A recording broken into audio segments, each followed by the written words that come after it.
The basement archive of the Chicago Historical Museum smelled of old paper and dust, a scent Dr. Rachel Thompson had grown to love over her 15 years as a curator.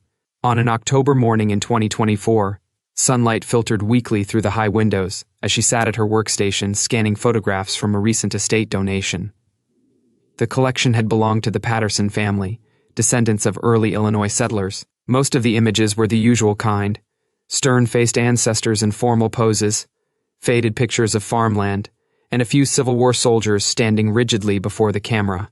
Rachel worked steadily, noting dates and names, until she reached one photograph that made her pause. It was a wedding portrait mounted on thick, yellowed cardboard. The faded ink on the back read, "Thomas and Elizabeth Miller, June 14, 1887, Riverside, Illinois." The image showed a young couple standing on the porch of a white clapboard house with about 20 guests arranged in careful rows behind them. The bride wore a high-necked dress with delicate lace, her dark hair pulled back tightly. The groom stood stiff and uncomfortable in a dark suit, one hand resting firmly on her shoulder. Rachel placed the photograph on the museum's new high-resolution scanner. The equipment could capture details invisible to the naked eye. She started the scan and waited as the blue light moved slowly across the image. When the digital file appeared, Rachel zoomed in as she always did, examining faces, clothing, and the wooden architecture typical of rural Illinois in the 1880s. Then she noticed something behind the wedding party. The front door of the house stood partly open. She zoomed closer. Carved into the wooden doorframe, barely visible and easy to dismiss as wood grain or shadow, was a symbol she recognized at once from her graduate studies. It was a crossroads marker used by the Underground Railroad, a specific pattern of lines and curves that had once pointed freedom seekers to safe houses where they could find shelter, food, and guidance north. But that seemed impossible. The Underground Railroad had ceased operations in 1865 when the Civil War ended and slavery was abolished. This photograph was taken 22 years later. Rachel's hands trembled slightly as she enlarged the image further. The carving was deliberate and carefully made, not a random imperfection. Someone had placed it there on purpose, and the photographer had positioned the wedding party so the open door remained visible in the frame. Rachel checked her notes on Riverside, Illinois. The small town about 15 miles west of Chicago had been established in the 1850s by Presbyterian settlers with strong abolitionist sympathies. During the Civil War era, several homes there had served as Underground Railroad stations. By 1887, however, that network had been defunct for more than 2 decades. The 13th Amendment had freed all enslaved people, the 14th had granted them citizenship, and the 15th had given black men the right to vote. So why would anyone carve an Underground Railroad symbol on a doorframe in 1887? She opened a browser and began searching for information about post-Reconstruction Illinois. What she found made her stomach tighten. After the hopeful years immediately following the Civil War, the 1880s had seen a dramatic rollback of civil rights gains. In the South, Jim Crow laws created new forms of racial oppression. Even in the North, conditions for black Americans were deteriorating. Rachel found references to exploitative labor contracts, especially in agricultural and railroad work. Black workers, many of them former slaves or their children, were lured with promises of fair wages and good conditions, only to find themselves trapped in debt peonage. Employers provided advances on wages, housing, and supplies, then charged such high interest that workers could never pay off their debts. Legally, they could not leave until the debt was satisfied. In practice, it was a form of slavery by another name. A theory began to form in Rachel's mind.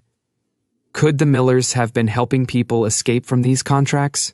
Online records from the 1880s were sparse, but she learned that Thomas had worked as a photographer, a detail that made the careful framing of the doorway even more significant. She needed living descendants who might still hold family stories or documents. She called the Riverside Historical Society and spoke with a volunteer named Martha, an elderly woman whose family had lived in the area for generations. Martha knew the name. She mentioned a woman named Claire in Oak Park, a great-great-granddaughter who had spoken of donating family papers, but had not yet done so.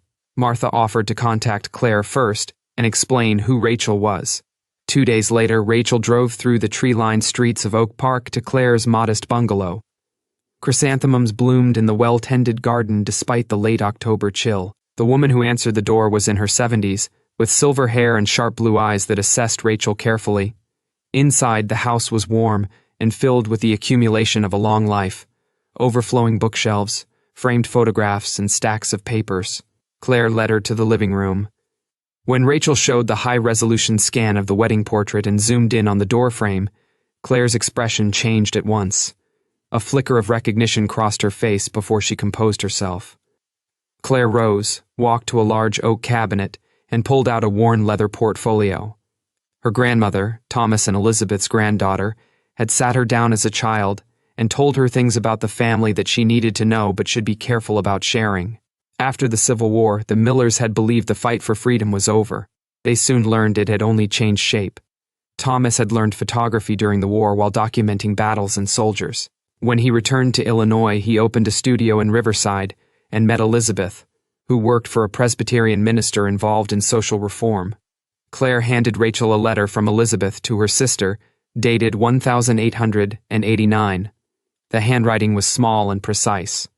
Elizabeth wrote that they had helped another man escape the previous Tuesday. Thomas had documented it as always, though they had to be more careful now. Railroad men were watching the stations more closely. A man named Harrison had warned them that the company had hired men to track those who ran and called them criminals for breaking their contracts. Elizabeth insisted that no contract signed under duress and deception was binding before God. They would continue as long as they were able. Claire explained that Thomas and Elizabeth had been part of a small network of activists in Illinois who helped workers escape these exploitative contracts. They provided safe houses, false papers, money for train tickets north to Wisconsin or Michigan, where the contracts were not enforceable, and connections to sympathetic employers who would hire them without questions. The carved symbol on the doorframe was not random nostalgia. It was a working signal. In the 1880s and 1890s, people who knew the old codes would recognize it as a marker of safety. Thomas, as a photographer, had deliberately included it in the wedding portrait as a way of preserving evidence of their work. Claire showed more photographs, formal portraits, family gatherings, and street scenes from Riverside. In several of them, Rachel could now spot subtle coded details: a specific flower in a lapel, a hand positioned in an unusual way, a window open at a particular angle. Thomas had created an entire visual language of resistance, hidden in plain sight within his commercial photography. Most striking was a series of photographs he had taken of railroad construction sites across Illinois between 1889 and 1895. Ostensibly, these were commercial commissions, documenting the expansion of the railroad network. Looked at closely, however, they showed the workers' living conditions: ramshackle barracks with poor ventilation and sanitation, and, unusually for the time, the individual faces of the men. Several of those faces matched names mentioned in Elizabeth's letters as people who had passed through the Millers' home. Claire then told the story of 1891. A young man named Marcus, about 25 years old, had been recruited from Mississippi, along with about 30 other black men to work on a railroad line in southern Illinois. The company promised good wages and fair treatment. Instead, the men were housed in camps, charged high prices for everything, and paid wages that barely covered their growing debts. When Marcus tried to leave, the foreman beat him and added the cost of training and equipment to his debt. Through the Presbyterian Church network, word reached Elizabeth. Thomas traveled south under the cover of photographing the construction and made contact with Marcus and several others, telling them how to reach Riverside. Marcus made it to their house and stayed for 3 days while Thomas and Elizabeth arranged papers and a train ticket to Wisconsin. Someone had followed him or informed on him. Men hired by the railroad company, not police, came to the house. Thomas and Elizabeth said Marcus had already left and that they did not know where he was going. The men searched but found nothing. Marcus left that night. 2 days later, his body was found by the railroad tracks.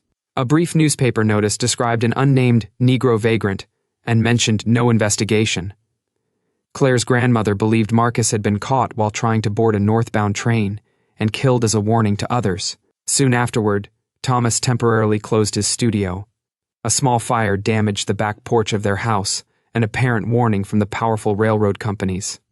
The Millers were terrified for a time and stopped their work. By 1893, however, they were helping people again, more carefully and more secretly. They could not simply stand by while people suffered. Rachel spent the following weeks immersed in research. She photographed every document in Claire's portfolio and cross-referenced them with newspaper archives, census records, and historical accounts of labor practices. Between 1865 and 1900, thousands of black workers across the South and border states were trapped in debt peonage or convict leasing. In the South, it was often enforced through openly racist laws.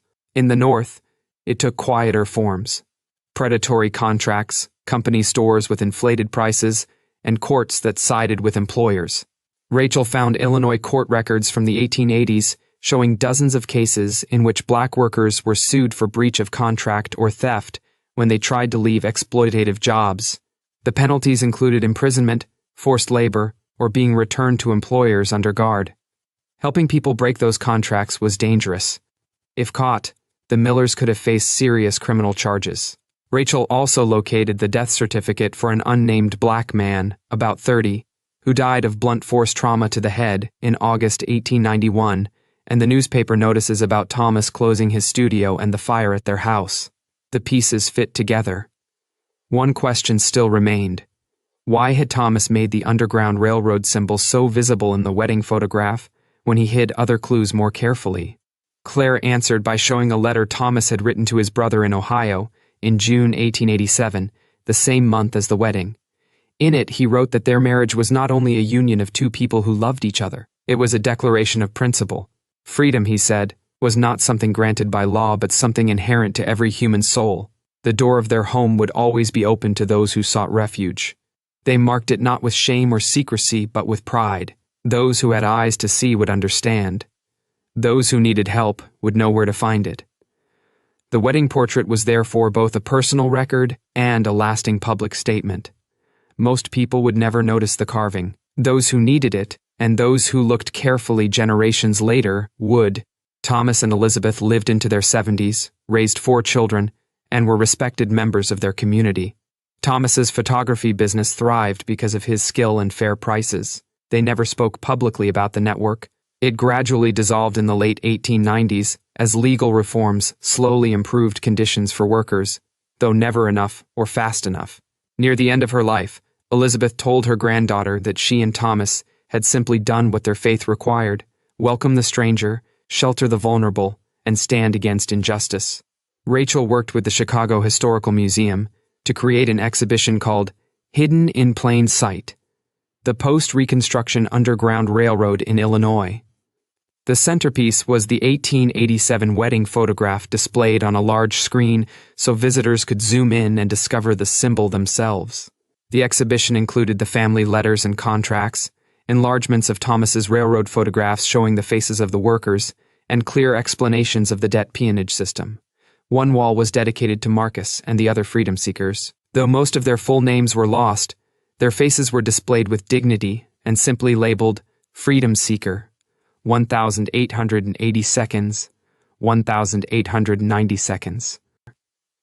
The exhibition opened in March 2025 on the anniversary of the passage of the 13th Amendment. Claire, now 81, walked slowly through the galleries with Rachel.